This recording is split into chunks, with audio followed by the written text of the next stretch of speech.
আসসালামু আলাইকুম রহমতুল্লাহ। প্রিয় আলিম 2026 পরীক্ষার্থী বন্ধুরা, আশা করি তোমরা সবাই অনেক অনেক ভালো আছো। তোমরা দেখতেই পারতেছো আজকে তোমাদের ক্লাস নেওয়ার জন্য আমাদের মুফতি সাহেব ওস্তাদ তিনি কিন্তু এসেছেন এবং আজকের তোমাদের ক্লাসটা অনুষ্ঠিত হবে। সো আজকের ক্লাসে তোমাদেরকে এমন কিছু ফিকহের বিষয়ে তিনি দুইটা প্রশ্ন তোমাদেরকে সলভ করাবেন, যেই দুইটা প্রশ্ন তোমাদের যে আপকামিং পরীক্ষা আসতেছে, তোমাদের টেস্ট পরীক্ষা হতে পারে অথবা তোমাদের ফাইনাল যে পরীক্ষা আছে সে ফাইনাল পরীক্ষাতেও কিন্তু অনেক বেশি পরিমাণে এটা কিন্তু ইম্প্যাক্ট ফালাবে। এবং সাথে সাথে তোমাদের যে ফাইনাল পরীক্ষাতেও তোমরা কিন্তু শতভাগ কিন্তু কমন পাবা। সো তোমরা আহ, যারা যারা তোমরা ক্লাসটাতে যুক্ত হবা, তোমাদের সবার কাছে রিকোয়েস্ট থাকবে তোমরা সবাই ক্লাসটাকে শেয়ার করে দিবা। এবং তোমাদের যে কোনো ধরনের কোয়ারি যদি থাকে, তোমরা যদি কোনো কিছু না বুঝে থাকো, তাহলে অবশ্যই আমাদের মুফতি সাহেব ওস্তাদ এখানে আছেন, মুফতি সাহেব ওস্তাদের কাছে তোমরা অবশ্যই এই বিষয়গুলো কিন্তু তোমরা জেনে নিতে পারবা। ঠিক আছে? এবং আমি আরেকটা তোমাদেরকে অ্যানাউন্সমেন্ট দেই, আমাদের এই মুহূর্তে কিন্তু আমাদের একটা পেইড ব্যাচ চলমান। ঠিক আছে? আমাদের এই পেইড ব্যাচটা আমাদের মূলত এটা তোমরা যারা ফাইনাল ব্যাচকে ফাইনাল পরীক্ষাতে তোমরা যারা ভালো একটা রেজাল্ট করতে চাও এবং তোমরা চাও যে তোমরা এ প্লাস একটা পাবা, ঠিক আছে, তো তোমাদের নিয়েই মূলত আমাদের এই যে একটা আয়োজন, টার্গেট জিপিএ 5 ব্যাচ। তোমরা যারা যুক্ত হতে চাও তোমরা অবশ্যই পেজে মেসেজ দিতে পারো, অথবা আমাদের যে হোয়াটসঅ্যাপ নাম্বারটা আছে, আমাদের এখানে পেজে অনেকগুলো পোস্ট আছে, সেখানে যে কোনো জায়গায় হোয়াটসঅ্যাপে তোমরা যদি নক দাও তাহলে কিন্তু তোমরা কিন্তু এই ক্লাসটা কিন্তু তোমরা দেখতে পারবা। সো মুফতি সাহেব ওস্তাদ এখানে ক্লাস করতেছেন, আমি তোমাদের ক্লাস দেখতেছি। ওস্তাদ শুরু করেন। আসসালামু আলাইকুম রহমতুল্লাহ। আশা করি সকলে ভালো আছো। আজকে আমাদের দ্বিতীয় ক্লাস। আমরা হজ পর্ব থেকে প্রথম প্রশ্নটি সলভ করেছিলাম গত ক্লাসে, এবং সেই প্রশ্নটি ছিল হজ সম্পর্কিত। আরিফুল হজ লুগাতান ওয়া ইসতিলাহান, সুম উজকুর ফারাইজুল হজ ওয়া ওয়াজিবাতিহি মুদাল্লালান ওয়া মুমাসসালান। তো আজকে আমরা হজ পর্বের আরেকটি কোয়েশন সলভ করব, যেখানে আমরা পুরো হজ পর্বটাকে সমাপ্ত করার চেষ্টা করব ইনশাআল্লাহ। গত ক্লাসটা যদি তোমরা ভালো করে করে থাকো এবং সকলে নোট ডাউন করে থাকো এবং মনোযোগের সহিত কমপ্লিট করে থাকো, তাহলে আজকের ক্লাসটা অনুরূপভাবে যদি সম্পূর্ণরূপে মনোযোগের সহিত শেষ করতে পারো এবং নোট ডাউন করো, ইনশাআল্লাহ হজ পর্ব থেকে যে কোনো প্রশ্ন আসুক তোমরা খুব ভালোভাবে, খুব সুন্দরভাবে, মার্জিতভাবে উত্তর করতে পারবে এবং পরিপূর্ণ নম্বর তুলতে পারবে ইনশাআল্লাহ। তো আমরা শুরু করতে যাচ্ছি। সর্বপ্রথম আমরা যেই বিষয়টি নিয়ে আলোচনা করব সেটা হলো প্রশ্ন বোঝা। আমাদের পরীক্ষার্থীদের মধ্যে একটা কমন সমস্যা হয়, আমরা হলে গিয়ে প্রশ্ন বুঝতে পারি না, আমাদের প্রশ্ন বুঝতে সমস্যা হয়। দেখা যায় একই প্রশ্ন জাস্ট একটু একটা শব্দ এদিক সেদিক করার কারণে আমরা প্রশ্নটা টোটালি না বুঝার কারণে এটার উত্তর করতে পারি না। এজন্য আমরা আজকে যে প্রশ্ন সাজিয়েছি, লক্ষ্য করো তোমরা,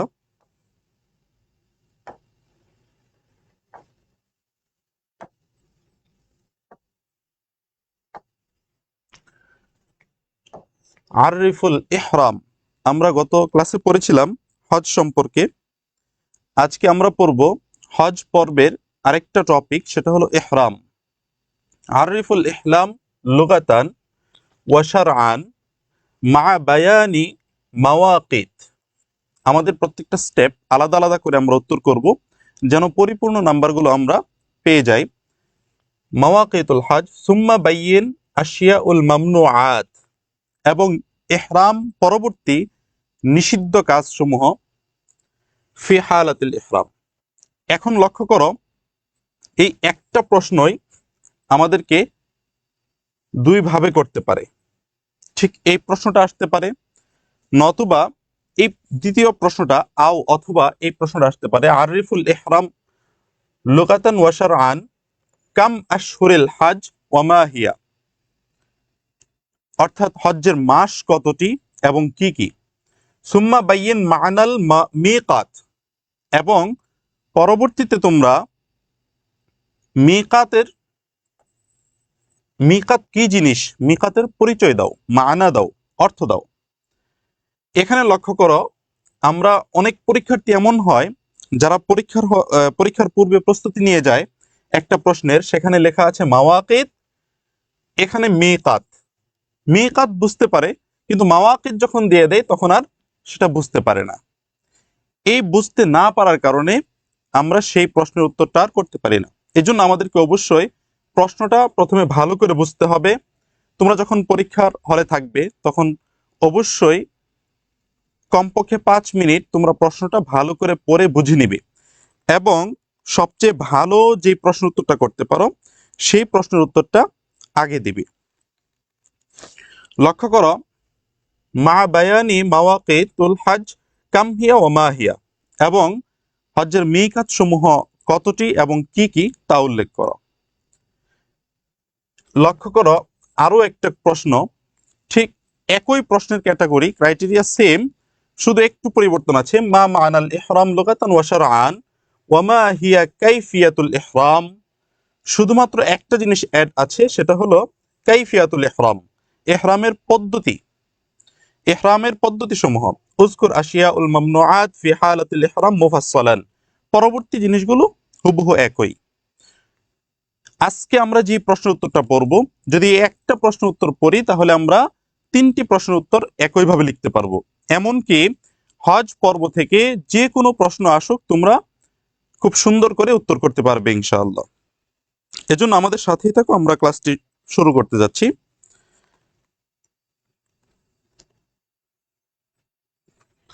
তোমরা প্রত্যেকে ক্লাসটি শেয়ার করে দাও।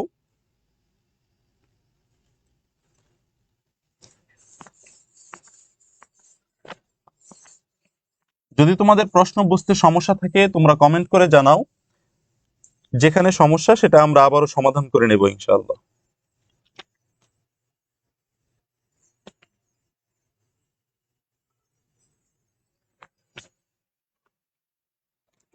কমেন্ট করে জানাও, যদি কারো কোনো সমস্যা থাকে আমাকে কমেন্ট করে জানাও, আমরা সেটা সমাধান করে দেব ইনশাআল্লাহ।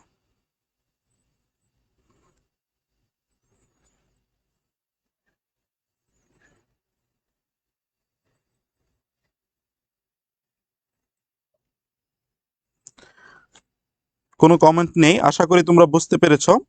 আমরা সামনে আগাবো ইনশাআল্লাহ।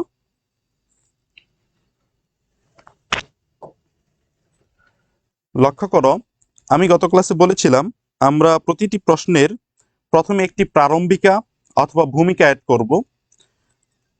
এটা প্রত্যেকটা প্রশ্নের মান বর্ধনের জন্য একটা গুরুত্বপূর্ণ ভূমিকা রাখে। যেহেতু আমাদের প্রশ্নে 20 নাম্বার একটা প্রশ্নে, আমরা ইতিপূর্বে জেনেছি যে আমাদের শরহে বেকায়া গ্রন্থে যখন আমরা পরীক্ষা হবে তখন আমাদের 5টি প্রশ্ন উত্তর দিতে হবে, 5টি প্রশ্নে 20 নাম্বার। তোমরা আরেকটা কাজ করবে, সেটা হলো বাসায় বসে বসে তোমরা পরীক্ষা দেওয়ার চেষ্টা করবে, যেন তোমাদের পরীক্ষার প্রস্তুতিটা আরেকটু ভালো হয়। এজন্য করবে কি, সময় মেনটেন করতে হবে। তোমাকে 5টা প্রশ্ন লিখতে গেলে তুমি সর্বোচ্চ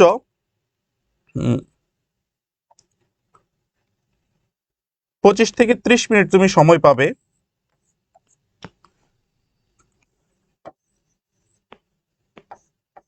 অর্থাৎ 150 মিনিট। আর তোমার হাতে সময় থাকবে 180 মিনিট।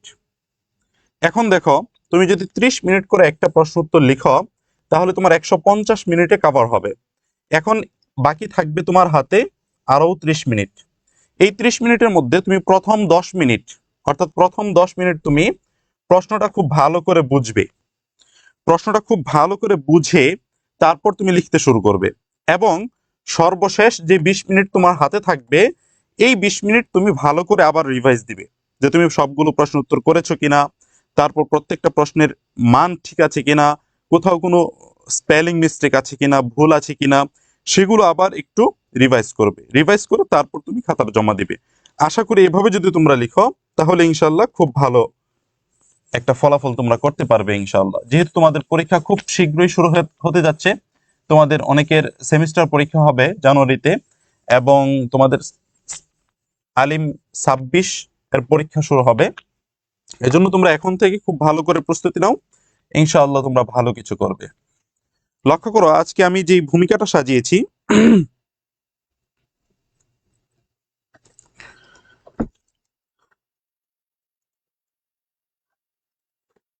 লক্ষ্য করো মুকাদ্দাম, ভূমিকা অথবা ইন্ট্রোডাকশন, এখানে আমরা লক্ষ্য করলে দেখতে পাবো যে আমাকে কি প্রশ্ন করেছে। এই প্রশ্নের আলোকে আমি সুন্দর, খুব সংক্ষিপ্ত ভাষায় একটি সুন্দর ভূমিকা অথবা প্রারম্ভিকা যোগ করে দিব। এখানে লক্ষ্য করো, আলহামদুলিল্লাহ ওয়াসসালাতু ওয়াসসালামু আলা রাসূলিল্লাহ আম্মা বাদ। ইহরাম হজ ও উমরার প্রথম ধাপ। ইহরামটা হলো হজ্জের প্রথম একটা ধাপ, এবং উমরা করতে গেলে উমরারও প্রথম একটা ধাপ, যার মাধ্যমে মুসলিম আল্লাহর ইবাদতে প্রবেশের অঙ্গীকার করে। এটি শুধু পোশাক পরিবর্তন নয়, বরং এক বিশেষ অবস্থায় প্রবেশ, যেখানে বান্দা নিজেকে সম্পূর্ণভাবে আল্লাহর আনুগত্য সমর্পণ করে। মিকাত সমূহ হলো সেই নির্ধারিত সীমানা যেখানে পৌঁছে ইহরাম বাধ্যতামূলক হয়, আর ইহরামের অবস্থায় কিছু নিষিদ্ধ কাজ আছে যা ইবাদতের শুদ্ধতা নিশ্চিত করে। তোমরা প্রত্যেকে নোট করো, তোমরা নোট করো ভূমিকাটা। একজন লিখেছে এই প্রশ্নটা আলিম 27-এর জন্য গুরুত্বপূর্ণ। হ্যাঁ, অবশ্যই 27 এবং 26-এর জন্য খুবই ইম্পর্টেন্ট, কেননা আমি তোমাদের দুইটা ব্যাচের জন্যই এবং দুইটা সেশনের জন্যই স্পেশাল ভাবে প্রশ্নগুলো সাজিয়েছি। যে প্রশ্নগুলো পড়লে পরে যে কেউ, আলিম ফার্স্ট ইয়ার সেকেন্ড ইয়ার যে কেউ যে কোনো প্রশ্নের থেকে একটা কথা মনে রাখবে, তোমার হজ অধ্যায় থেকে, হজ পর্ব থেকে অবশ্যই প্রশ্ন থাকবে, এবং সেই প্রশ্নের উত্তর দিতে হলে আমি যেই প্রশ্নগুলো সাজিয়েছি, যদি তুমি এই দুইটা প্রশ্ন খুব ভালো করে পড়ো, ইনশাআল্লাহ হজ পর্ব থেকে যে কোনো প্রশ্ন আসুক তুমি উত্তর করতে পারবে ইনশাআল্লাহ। প্রত্যেকে নোট ডাউন করো।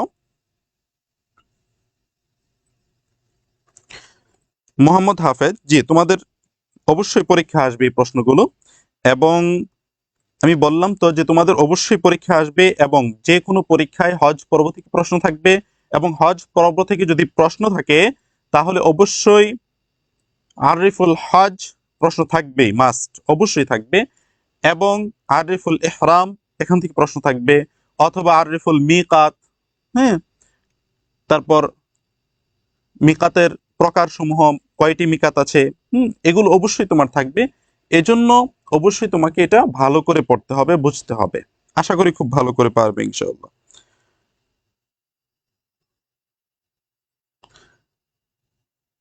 একটু নোট ডাউন করো তোমরা। দেখো পরবর্তীতে আমরা প্রশ্নটা পড়েছিলাম আরিফিল ইহরাম লুগাতান ওয়া ইসতিলাহান। ঠিক আমরা প্রথমে লুগাতান সাজিয়েছি, তারিফুল ইহরাম লুগাতান অর্থাৎ ইহরামের আবিধানিক সংজ্ঞা বা আবিধানিক অর্থ। তোমরা দুইটাই লিখতে পারো, আবিধানিক অর্থ, অথবা তুমি যদি এই বাংলাটা না দাও তাহলেও হবে, কোনো সমস্যা নেই। লক্ষ্য করো ইহরাম শব্দটি এসেছে মূল ধাতু হুরমাতুন ইয়াহরুমু হারমুন, এর মাসদার হলো ইহরাম। তাহলে ইহরাম শব্দটি হলো মাসদার, যার অর্থ হুরমাত অর্থাৎ নিষিদ্ধতা। হুরমাত মানে কি? নিষিদ্ধতা। মানউন নাফসি মিন মাহজুরাত অর্থাৎ নিজেকে নিষিদ্ধ কাজগুলো থেকে বিরত রাখা, নিজেকে নিষিদ্ধ কাজগুলো থেকে বিরত রাখা। আর দুখুলু ফিল হুরমা হারামের অবস্থায় প্রবেশ করা, অর্থাৎ এমন একটা অবস্থায় নিজেকে দাখিল করানো যে অবস্থায় থাকলে আমার উপর স্বাভাবিক কার্যক্রমগুলো যেগুলো ইতিপূর্বে হালাল ছিল আমি করতে পারতাম, বাট এই মুহূর্তে তখন আর সেগুলো হালাল থাকবে না, হারামে রূপান্তরিত হয়ে যাবে। ইহরাম লুগাতান অর্থাৎ ইহরামের অর্থ হলো তাহরিমুল মুবাহাতি আলা নাফস, অর্থাৎ স্বাভাবিক কাজগুলো নিজের উপর হারাম করে নেওয়া, অর্থাৎ নিজে নিজের ইচ্ছায় স্বাভাবিক কাজকর্মগুলো নিজের উপর হারাম করে নেওয়া। লক্ষ্য করো, মানাল ইহরাম ফি কুতুবিল ফিকহ, ফিকহের ভাষায় ইহরাম কি? কাসদুদ দুখুলি ফিন নুসুক, ইবাদত শুরু করার দৃঢ় ইচ্ছা, ইবাদত শুরু করার দৃঢ় ইচ্ছা। মানা আন নাফস আনিল মাহজুরাত, নিজেকে নিষিদ্ধ কাজ থেকে রক্ষা করা। ইন্তিকালু মিন হালি আদিয়াতি ইলা হালিন ইবাদিয়া, সাধারণ অবস্থা থেকে ইবাদতের বিশেষ অবস্থায় যাওয়া। লক্ষ্য করুন, আমি আবারও বলছি, তারিফুল ইহরাম লুগাতান, ইহরামের আবিধানিক অর্থ হলো, ইহরাম শব্দটি এসেছে মূল ধাতু হরমাতুন ইয়াহরুমু হারমুন, এর মাজদার হলো ইহরাম। অর্থ আল হরমাতুন অর্থাৎ নিষিদ্ধতা, মানউন নাফসি মিন মাহজুরাত, নিজেকে নিষিদ্ধ কাজগুলো থেকে বিরত রাখা, আর দুখুলু ফিল হুরমা, হারামের অবস্থায় প্রবেশ করা। ইহরামু আল ইহরামু লুগাতান অর্থাৎ ইহরামের আবিধানিক অর্থ তাহরিমুল মুবাহাতি আলা নাফসি, স্বাভাবিক কাজগুলো নিজের উপর হারাম করে নেওয়া। লক্ষ্য করো, মানাল ইহরামু ফি কুতুবিল ফিকহিয়া, অর্থাৎ ফিকহের কিতাবের মধ্যে ইহরামের অর্থ হলো কাসদুদ দুখুলি ফিন নুসুক, ইবাদত শুরু করার দৃঢ় ইচ্ছা। মানউন নাফসি আনিল মাহজুরাত, নিজেকে নিষিদ্ধ কাজ থেকে রক্ষা করা।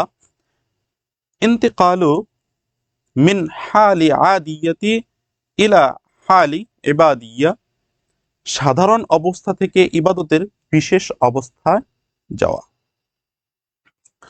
আশা করি তোমরা বুঝতে পেরেছ। লক্ষ্য করো, আমরা পড়েছিলাম, প্রশ্ন ছিল আমাদের আররিফিল ইহরাম লুগাতান, এতটুক আমরা উত্তর করেছি। এখন লক্ষ্য করো, ওয়া শারআন, ইহরামের শরঈ সংজ্ঞা অথবা পারিভাষিক সংজ্ঞা দিতে বলেছে। আমরা এখন পারিভাষিক সংজ্ঞায় চলে যাব।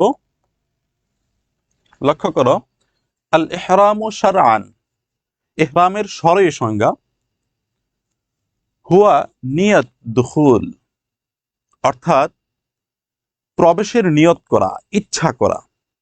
আর নিয়তু আল কাসদু ওয়াল ইরাদা, তোমরা মিশকাতের মধ্যে ইন্নামাল আমালু বিন্নিয়াত, এই হাদিসের মুহাদ্দিসগণ এটাকে ব্যাখ্যা করেছেন, আর নিয়তু আল কাসদু ওয়াল ইরাদা, নিয়ত হলো ইচ্ছা বা মনের সংকল্প।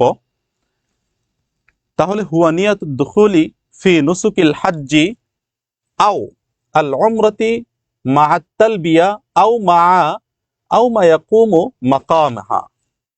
লক্ষ্য করো, হজ বা উমরা নির্দিষ্ট ইবাদতে প্রবেশের উদ্দেশ্য নিয়ত করা এবং তালবিয়া পাঠ করা।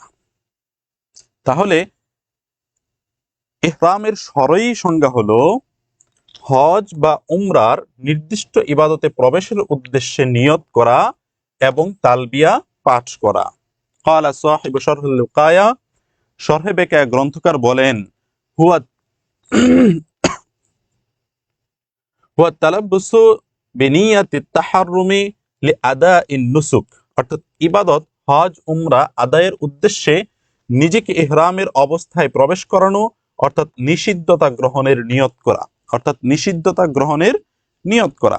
লক্ষ্য করো, ক্বালা ইমামুন নববী, ইমাম নববী বলেন, হুয়া দুখুলু ফি ইবাদাতি মাখসুসাতান বিআকদিন নিয়া ওয়াত তালবিয়া, বিশেষ এক ইবাদতের অর্থাৎ হজ বা উমরার মধ্যে নিয়ত ও তালবিয়ার মাধ্যমে প্রবেশ করাই ইহরাম।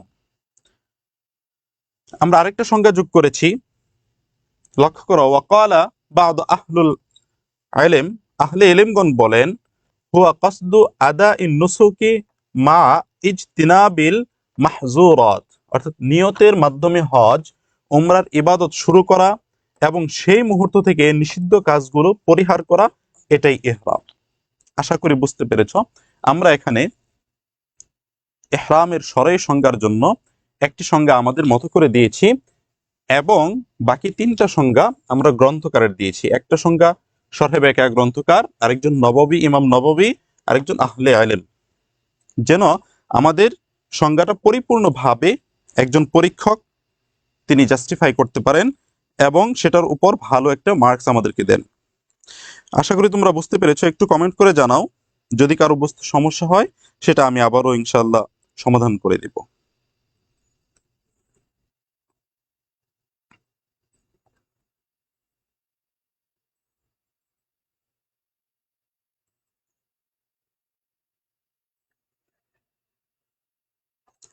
একটু কমেন্ট করে জানাও যে তোমরা সকলে বুঝতে পেরেছো কিনা।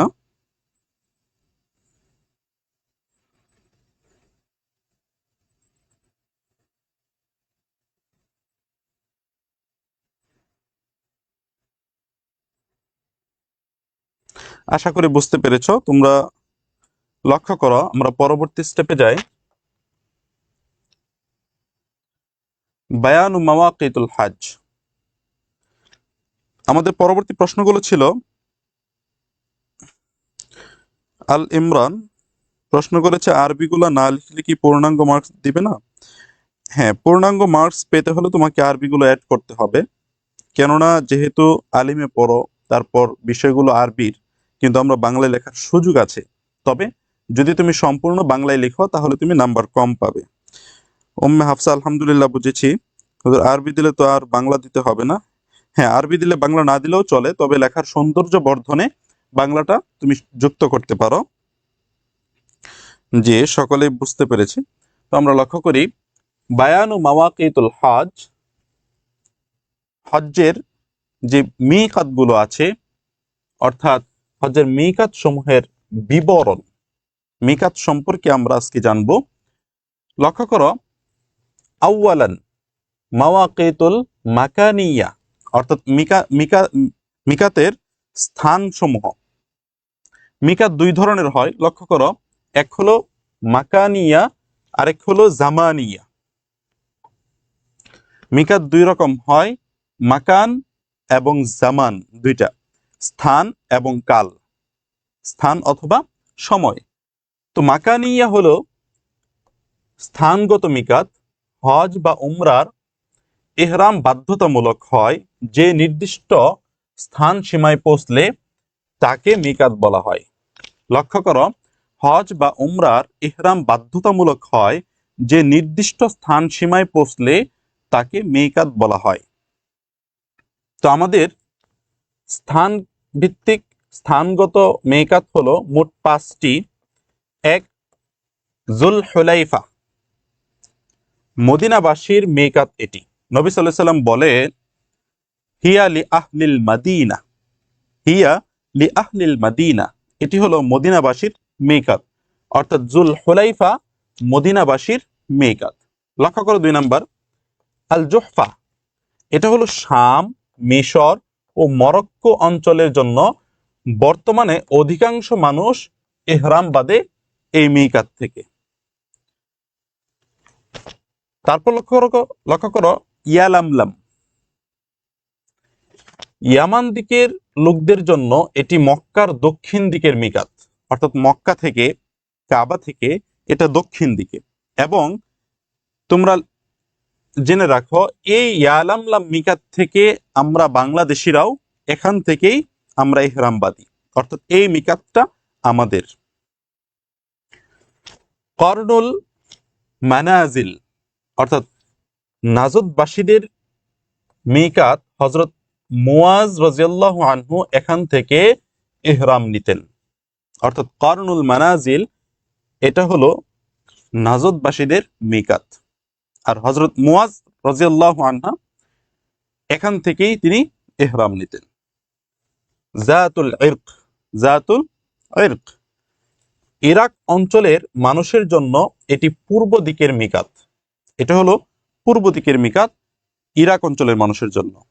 অমুমুন নাস, অর্থাৎ হাজিরা যারা এসব অঞ্চলের বাইরে থেকে আসে, অর্থাৎ কাবার এই চতুর্পাশ দিয়েই মিকাত রয়েছে। লক্ষ্য করবা, চতুর্পাশ বলতে এখানে আরব সাগর বেষ্টিত একটা কান্ট্রি, দেশ। সেখানে প্রবেশের মাত্র 3টা দিক আমাদের রয়েছে।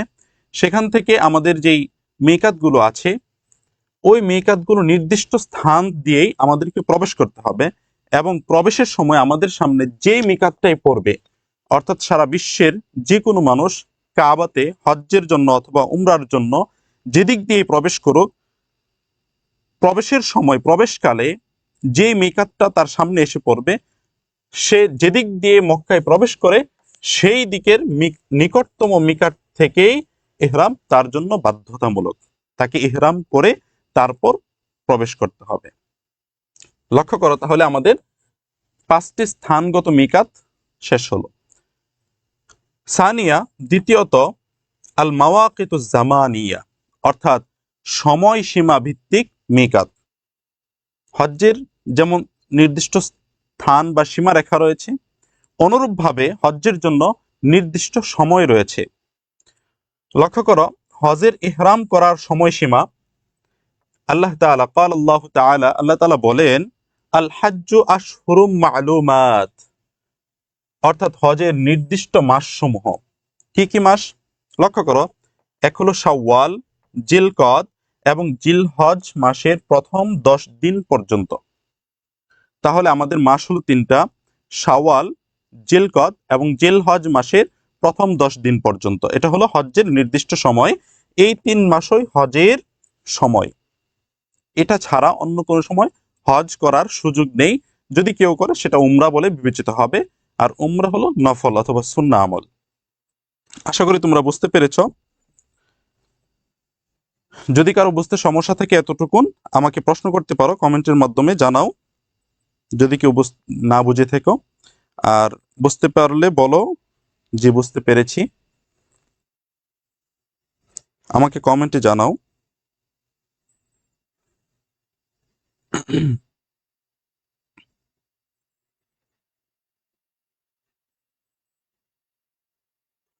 জলদি কমেন্ট করে জানাও, আমরা সামনে এগোবো ইনশাআল্লাহ।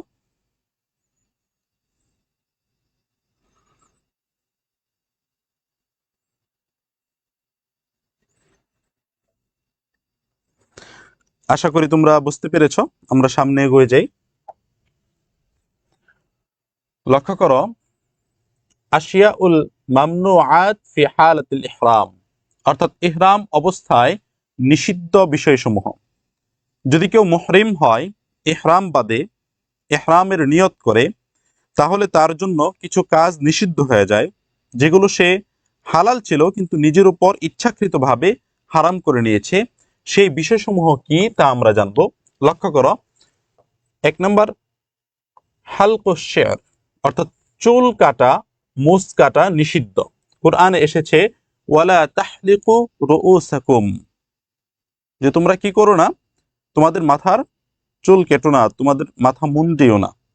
তো এই জন্য আমাদের দেখো, যদি কেউ ইহরাম এর নিয়ত করে, তাহলে তার জন্য চুল কাটা বা চুল ছাটা অথবা মুছ কাটা এগুলো হারাম হয়ে যায়। এমনকি চুল আঁচড়ানো, টুপি পরা, পায়ে জুতা পরা, সেলাইযুক্ত কাপড় পরা, এগুলো টোটালি নিষিদ্ধ হয়ে যায়, হারাম হয়ে যায়। তো আমি মৌলিকগুলো সাজিয়েছি, এগুলো তোমরা পাশাপাশি লিখে রাখবে যে হালকুশ শের এর মধ্যে পড়ে চুল কাটা যাবে না, মুছ কাটা নিষিদ্ধ, এবং চুল আঁচড়ানো, চিরুনি ব্যবহার করা নিষিদ্ধ, সেলাইযুক্ত কাপড় পরা যাবে না, পায়ে জুতা পরা যাবে না। এই যে বিষয়গুলো, এগুলো টোটালি নিষিদ্ধ।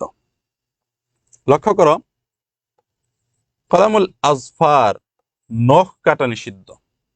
যখন কেউ ইহরাম বেঁধে ফেলে, ইহরামের নিয়ত করে, তাহলে সে আর নখ কাটতে পারবে না, তার জন্য নখ কাটাও হারাম হয়ে যায়। আত্তিব, সুগন্ধি ব্যবহার নিষিদ্ধ। চুলে, শরীরে, কাপড়ে বা সাবানে সুগন্ধ ব্যবহার করা যাবে না, কোনো প্রকার সুগন্ধি ব্যবহার করা যাবে না। লক্ষ্য করো, লিবাসুল মুখিতু লিররিজাল, পুরুষদের সেলাইওয়ালা পোশাক পরা নিষেধ। পুরুষদের যদি কেউ এহরাম বাঁধে তাহলে তার জন্য সেলাইযুক্ত কাপড় অর্থাৎ সেলাই আছে এমন কোন কাপড় পরিধান করা যাবে না, তা নিষিদ্ধ। শরীরের অঙ্গ অনুযায়ী সেলাই করা পোশাক, শার্ট, প্যান্ট, জ্যাকেট ইত্যাদি যে কোনো আইটেম সবগুলোই নিষিদ্ধ। লক্ষ্য করো 5 নম্বর, তাগতিয়াতু রাসুলির রিজাল, পুরুষদের মাথা ঢেকে রাখা অর্থাৎ টুপি পরা, টুপি পরিধান করা, পাগড়ি পরা এগুলো নিষিদ্ধ। মহিলার মাথা ঢাকবে, মহিলার মাথা ঢেকে রাখবে, এটাই তাদের শরঈ বিধান। মহিলাদের মাথা ঢেকে রাখবে, এটা তাদের জন্য শরঈ বিধান। সাতরুল ওয়াজহা লিন নিসা, নারীদের মুখ ঢাকা নিষিদ্ধ। নারীরা সম্পূর্ণ বডি ঢেকে ফেলবে কিন্তু তার মুখটা খোলা রাখবে, যেরকম নামাজের ক্ষেত্রে মুখ খোলা রাখতে হয়, হজ্জের ক্ষেত্রেও তাই। তবে পর্দার জন্য কাপড় ঝুলাতে পারবে, মুখে স্পর্শ যেন না লাগে। লক্ষ্য করো 7, আকদুন নিকাহ, বিয়ে করা, বিয়ের কথা বলা নিষিদ্ধ, অর্থাৎ বিয়ের আকদ করা নিষিদ্ধ হয়ে যায়। যখন কেউ মুহরিম হয়ে যায় তখন তার জন্য বিবাহটাও নিষিদ্ধ হয়ে পড়ে। আল জামাউ ওয়াল মুকাদ্দামাতা, সহবাস ও এর ভূমিকা নিষিদ্ধ, এটি ইহরামের সবচেয়ে বড় নিষেধাজ্ঞা। অর্থাৎ যখন কেউ মুহরিম হয়ে যায় তখন সে সহবাস বা এর কোনো ভূমিকা, এর কোনো কথাবার্তা সে বলতে পারবে না। কাতলুস সয়দি, শিকার করা নিষিদ্ধ, মুহরিম অবস্থায় বন্য পশু শিকার করা যাবে না। আশা করি তোমরা বুঝতে পেরেছ যে মৌলিক বিষয়গুলো এখানে আলোচনা করা হয়েছে। যদি তোমরা এগুলো লিখতে পারো তাহলে তোমার মামনুআত ফিল হালাতিল ইহরাম এটা সম্পূর্ণ লেখা হবে ইনশাআল্লাহ। আশা করি তোমরা সকলে বুঝতে পেরেছো। যদি কেউ বুঝতে না পারো প্রত্যেকে আমাকে কমেন্ট করে জানাও যে কে বুঝতে পারোনি, আমি সেটা সলভ করে দেবো ইনশাআল্লাহ।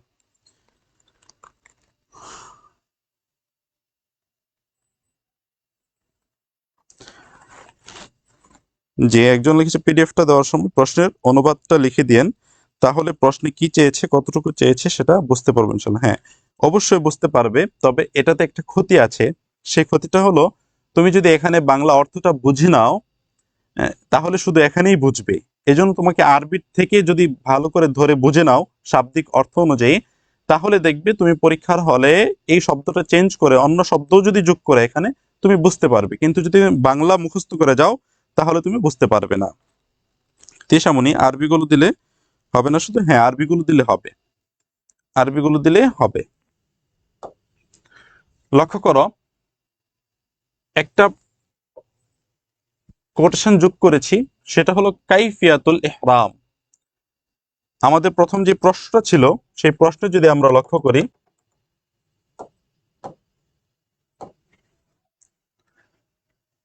আররিফুল ইহলাম ইহরাম লুগাতান ওয়া শারআন মা বায়ানি মাওয়াকিতুল হজ, আমরা এটা বায়ান করেছি। সুম্মা বায়ানুল আশিয়াল মামনুআত, এটা আমরা বর্ণনা করেছি ফি হালাতুল ইহরাম। লক্ষ্য করো অথবা আররিফুল ইহরাম লুগাতান এটা আমরা লিখেছি, ওয়া শারআন শরঈ সংজ্ঞা লিখেছি, কাম আশহুরুল হজ ওয়া মা হিয়া, হজ্জের মাস কতটি এবং কি কি সেটা আমরা লিখেছি। সুম্মা বাইয়িন মা মা'নাল মিকাত, মিকাত বলতে কি বোঝায় সেটা লিখো, আমরা লিখেছি। মা বায়ানি মাওয়াকিতুল হজ, হজ্জের মাওয়াকিত সমূহ অর্থাৎ মিকাত সমূহ লিখেছি। কাম হিয়া ও মা হিয়া এটাও আমরা লিখেছি।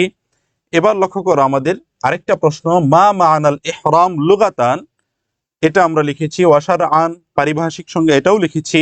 ওয়া মা হিয়া কাইফিয়াতুল ইহরাম।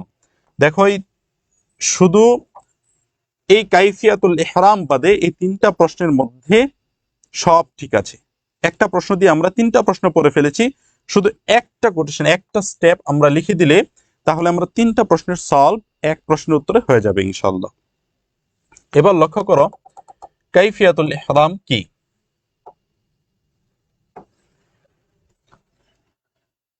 কাইফিয়া হলো পদ্ধতি, পথ, সিস্টেম বলে থাকি আমরা, প্রসিডিওর। কাইফিয়াতুল ইহরাম, ইহরামের পদ্ধতি। তারিফ সংজ্ঞা যদি আমরা লক্ষ্য করি, আল ইহরামু হুয়া নিয়াতু লিল হজ্জি আও আল উমরা মা মারাআতি আল আহকামু ওয়াল মালাবিস, অর্থাৎ ইহরাম হলো হজ বা উমরাহর জন্য নিয়ত করা এবং ইহরামের শর্ত ও পোশাক মানা। লক্ষ্য করো খুতুওয়াতুল ইহরাম, ইহরামের ধাপসমূহ, অর্থাৎ আমাদের ইহরামটা কোন পদ্ধতিতে কি কি ধাপ অবলম্বন করে আমরা গ্রহণ করব সেটা লক্ষ্য করো। আত-তাহারাতু ওয়াল ইস্তি'দাদ, বিশুদ্ধতা ও প্রস্তুতি। বিশুদ্ধতা ও প্রস্তুতি, বিশুদ্ধতা প্রস্তুতির মধ্যে থাকে গোসল, ওয়াল তারতিব ওয়াশ শা'r ওয়াল আজফার, চুল ও নখের পরিচ্ছন্নতা, অর্থাৎ চুল কর্তন করা বা চুলের একটা প্রস্তুতি নেওয়া, এবং নখের পরিচ্ছন্নতা, যে আমরা নখ পরিষ্কার পরিচ্ছন্ন রাখবো এবং সেটা কেটে নিতে পারি। লিবাসুল ইহরাম, ইহরামের পোশাক পরিধান করা। লির রিজাল, পুরুষের জন্য ইজার ওয়ার্দা আবিয়াদন, ইজার ও রাদা অর্থাৎ সাদা কাপড়। লিন নিসা, মহিলাদের জন্য সাতরাল জিসমি ওয়াল হিজাব, শরীর ঢেকে ফেলার যে কাপড় এটা অথবা হিজাব। লক্ষ্য করো 3 নাম্বার নিয়ত, অর্থাৎ নিয়ত করা। ইহরামের জন্য নিয়ত শর্ত, আমাদের অবশ্যই নিয়ত করতে হবে এবং সেই নিয়ত করব ফিল কলব, অন্তরে, মনে মনে। আমি প্রথমেই বলেছি তোমাদের মিশকাতের প্রথম যে হাদিস ইন্নামাল আমালু বিন্নিয়াত, এই হাদিসের মধ্যে রাসূল সাল্লাল্লাহু আলাইহি ওয়াসাল্লাম নিয়ত সম্পর্কে বুঝিয়েছেন। আর নিয়াতু আল কাসদু ওয়াল ইরাদা, নিয়ত হলো মনের ইচ্ছা, দৃঢ় সংকল্প। কি নিয়ত করবে? লাব্বাইকা হজ্জান অথবা উমরান, হজ্জের জন্য আমি প্রস্তুত অথবা উমরার জন্য আমি প্রস্তুত। লাব্বাইক হজ অথবা উমরা। লক্ষ্য করো আত-তালাফফুযু বিল লিসানি মুস্তাহাব, এবং মুখে যদি কেউ নিয়ত উচ্চারণ করে সেটা হলো মুস্তাহাব, অথবা সেটাকে আমরা সুন্নাত বলতে পারি। লক্ষ্য করো 4 নাম্বার কাউলুত তালবিয়া, অর্থাৎ তালবিয়া বলা, তাবলিগটা বলা। কি তালবিয়া? লাব্বাইক আল্লাহুম্মা লাব্বাইক, লাব্বাইক লা শারিকা লাব্বাইক, লাব্বাইক আল্লাহুম্মা লাব্বাইক, আমি হাজির, আমি প্রস্তুত তোমার কাছে, হে আল্লাহ আমি তোমার কাছে প্রস্তুত হাজির হয়েছি। লাব্বাইক লা শারিকা লাব্বাইক, আমি হাজির, তোমার কোনো শরিক নেই এবং আমি তোমার কাছে হাজির আছি, অর্থাৎ হাজিরা দেয়া।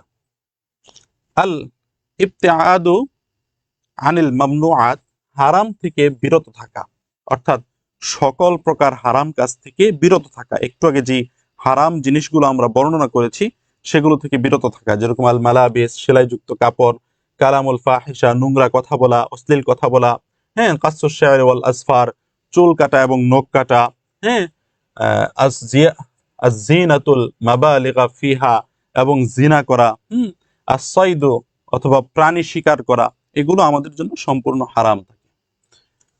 অথবা আল মুখিতাত, অর্থাৎ শিকার করা, অতিরিক্ত সাজসজ্জা, হ্যাঁ, চুল কাটা, নখ কাটা, অশ্লীল কথা বলা, পুরুষের জন্য সেলাই যুক্ত কাপড় পরা, এগুলো নিষিদ্ধ। লক্ষ্য করো 6 নাম্বার আল মিকাতুশ শারঈ, মিকাতের নিয়ম। মিকাতের নিয়ম, ইয়াজিবুল ইহরামু মানিল মিকাত আল মুহদাদু লিকুল্লি মুনতাকা, অর্থাৎ প্রতিটি অঞ্চলের নির্ধারিত মিকাত থেকে ইহরাম শুরু করতে হবে। আশা করি তোমরা এতটুকু বুঝেছ। তেশামণি, এর আগেরটা হুজুর এটা আবার একটু বলেন, কোনটা যদি তুমি আরেকটু ক্লিয়ার করো তাহলে আমি বুঝতে পারবো যে তুমি কোনটার কথা বলছো। যদি এটা বলে থাকো তাহলে লক্ষ্য করো কাইফিয়াতুল ইহরাম, এটা হলো কাইফিয়াতুল ইহরাম, ইহরামের পদ্ধতি সমূহ। ইহরামের পদ্ধতি হলো 1 নাম্বার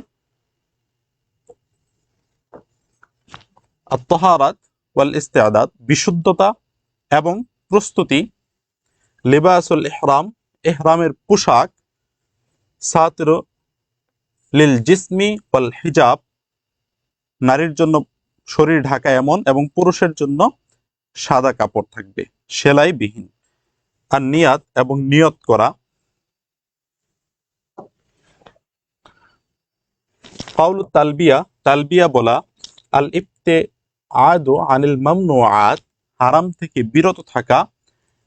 এবং আল মিকাতুশ শারঈ, শরীয়তের নির্দিষ্ট মিকাত থেকে ইহরাম বাঁধা, ইহরামের নিয়ত করা। জি ঠিক আছে, ইনশাআল্লাহ আমরা পরবর্তী স্লাইডে যাই। লক্ষ্য করো আমাদের সর্বশেষ একটা স্টেপ থাকবে, সেটা হলো উপসংহার, অর্থাৎ আমাদের যে মূল কথাটা, মূল মেসেজটা আমরা এখানে দিয়ে দেব ইনশাআল্লাহ। আলহামদুলিল্লাহ রাব্বিল আলামিন। ইহরাম হজ ও উমরার প্রথম ধাপ এবং এ ইবাদতের মূল ভিত্তি। ইহরাম হলো হজ্জের একটা প্রধান ধাপ এবং প্রথম ধাপ সেটা, আর এটা ইবাদতের মূল ভিত্তি। কেননা নামাজের জন্য পবিত্রতা, অজু যেমন ফরজ, ঠিক অজুর পূর্বে আমাদের পবিত্রতা অর্জন করা ফরজ, পবিত্র হওয়া, পরিচ্ছন্ন হওয়া। ঠিক অনুরূপভাবে নামাজের জন্য যেরকম অজু অতীব জরুরি, হজ্জের জন্য ইহরাম ঠিক ততটাই জরুরি। মিকাত সমূহ মানুষকে আল্লাহর ঘরের দিকে একই নিয়মে, একই আদর্শে আহ্বান জানায়। অর্থাৎ মিকাতগুলো, যে নির্দিষ্ট সীমাগুলো আছে, এই সীমাগুলো মানুষকে আল্লাহর ঘরের দিকে একই নিয়মে, একই আদর্শে আহ্বান জানায়। অর্থাৎ মিকাতগুলোর থেকে যেন মেসেজ আসতেছে এমন যে, শোনো হে দুনিয়ার মানুষ, তোমরা যখন হজ্জের জন্য কাবাতে আসবা, কাবাগর জিয়ারতের উদ্দেশ্যে আসবা, তখন তোমাদেরকে অবশ্যই এই কাজগুলো থেকে বিরত থাকতে হবে এবং তোমাদেরকে অবশ্যই প্রত্যেকটা পুরুষের সাদা কাপড় এবং সেলাইবিহীন কাপড় পরতে হবে। ধনী গরিব, জাতি গোষ্ঠী, শ্বেতাঙ্গ কৃষ্ণাঙ্গ সকলের জন্য একই পোশাকে তোমরা এখানে সমাসীন হবে। আর ইহরামের নিষিদ্ধ বিষয়গুলো বান্দাকে ত্যাগ, সংযম ও আত্মনিয়ন্ত্রণের প্রকৃত শিক্ষা দেয়। ইহরাম আমাদের কি শিক্ষা দেয়? নিষিদ্ধ বিষয়গুলো বান্দাকে ত্যাগ করা এবং সংযম করা ও আত্মনিয়ন্ত্রণের প্রকৃত শিক্ষা দেয়। হজের প্রতিটি ধাপেই রয়েছে আল্লাহর আনুগত্য, নবীর সুন্নাহর অনুসরণ এবং তাকওয়ার গভীর বার্তা। হজ্জের মধ্যে সবচেয়ে গুরুত্বপূর্ণ বিষয় হলো সেখানে আমরা তাকওয়ার বার্তা পাই। যে ব্যক্তি ইহরাম বাঁধার মুহূর্ত থেকেই তার দেহ, মন ও আচরণকে আল্লাহর বিধানের অধীনে নিয়ে আসে, সেই প্রকৃত অর্থে হজের রুহানি সৌন্দর্য অর্জন করে। আশা করি তোমরা পরিপূর্ণ প্রশ্নটি বুঝতে পেরেছো ইনশাআল্লাহ। যদি তোমাদের কারো কোনো সমস্যা থাকে আমাকে একটু কমেন্ট করে জানাও, এবং যেখানে সমস্যা আমি সেই সমস্যাটা সমাধান করে দেব ইনশাআল্লাহ।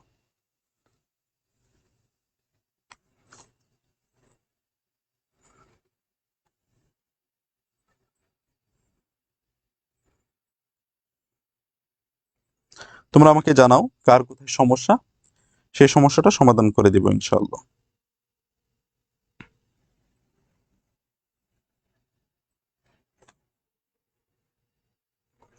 কমেন্ট করে জানাও, দ্রুত কমেন্ট করে জানাও কার কোথায় সমস্যা।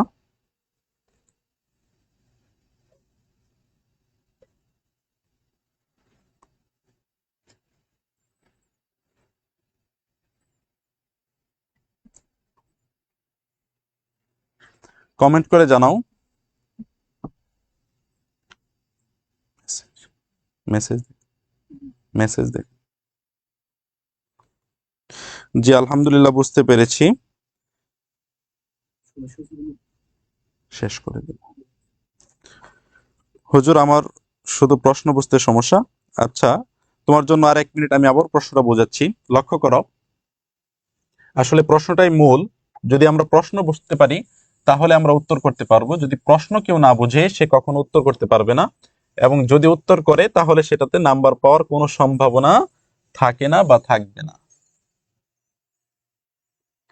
এজন্য আমাকে অবশ্যই প্রশ্নটা খুব ভালো করে বুঝতে হবে। লক্ষ্য করো, আমাদের প্রথম প্রশ্নটা আররিফ। আররিফ মানে হলো পরিচয় দাও। আররিফ মানে হলো পরিচয় দাও ইহরাম, অর্থাৎ ইহরামের। আররিফুল ইহরাম, ইহরামের পরিচয় দাও। লুগাতান, আবিধানিক। লুগাতান মানে হলো আবিধানিক।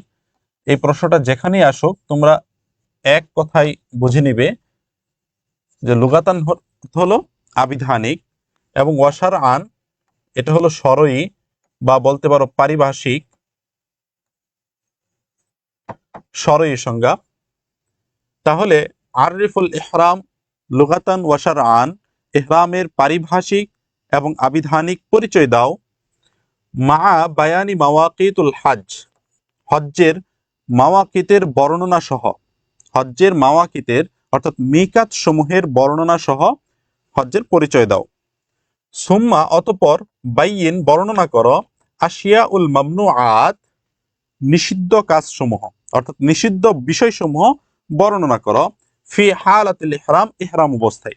অর্থাৎ সম্পূর্ণ প্রশ্ন অর্থটা এমন, আরিফুল ইহরাম লুগাতান ওয়া শারআন মায়া বায়ানি মাওয়াকিতুল হাজ, হজ্জের আবিধানিক এবং পারিভাষিক পরিচয় দাও মিকাত সমূহ বর্ণনার সাথে। সুম্মা অতঃপর বাইয়িন আশিয়া ও মামনুআত ফি হালাতিল ইহরাম, এবং ইহরাম অবস্থায় কোন কোন বিষয়গুলো হারাম বা নিষিদ্ধ সেগুলো বর্ণনা করো। লক্ষ্য করো দ্বিতীয় প্রশ্ন একই রকম, আরিফুল ইহরাম লুগাতান ওয়া শারআন, এতটুকু বুঝতে পেরেছো। কাম আশহুরুল হজ, কাম অর্থ কত, আশহুর মানে মাস, হজ অর্থাৎ হজ্জের। কাম আশহুরিল হজ অর্থাৎ হজ্জের মাস কতটি, ওয়ামা হিয়া এবং তা কি কি। সুম্মা বাইয়িন মা'নাল মিকাত, অতঃপর বর্ণনা করো মিকাত কি, মিকাতের পরিচয়, মা বায়ানি মাওয়াকিতুল হাজ, হজ্জের মিকাত সমূহ বর্ণনা সহ, কাম হিয়া ওয়া মা হিয়া, মিকাত কতটি এবং কি কি। মা মা'নাল ইহরাম লুগাতান ওয়া শারআন, ইহরাম এর আবিধানিক ও পারিভাষিক সংজ্ঞা দাও, পরিচয় দাও। ওয়া মা হিয়া কাইফিয়াতুল ইহরাম, কাইফিয়া মানে হলো পদ্ধতি, কাইফিয়া মানে হলো পদ্ধতি, অর্থাৎ ইহরামের পদ্ধতি কি কি, পদ্ধতি সমূহ কি সেগুলো আলোচনা করো। উযকুর অতঃপর উল্লেখ করো আশিয়া উল মামনুআত নিষিদ্ধ বিষয়সমূহ ফি হালাতিল ইহরাম মুফাসসালান, ফি হালাতিল ইহরাম ইহরাম অবস্থায় মুফাসসালান বিস্তারিত বর্ণনা করো। আশা করি তোমরা প্রশ্নটা খুব ভালো করে বুঝতে পেরেছো ইনশাআল্লাহ। তোমরা কমেন্ট করে জানাও। আমরা আমাদের ক্লাসটা আজকের মতো এখানেই শেষ করতে যাচ্ছি। একটু কমেন্ট করে জানাও যে সকলে বুঝতে পেরেছো কিনা।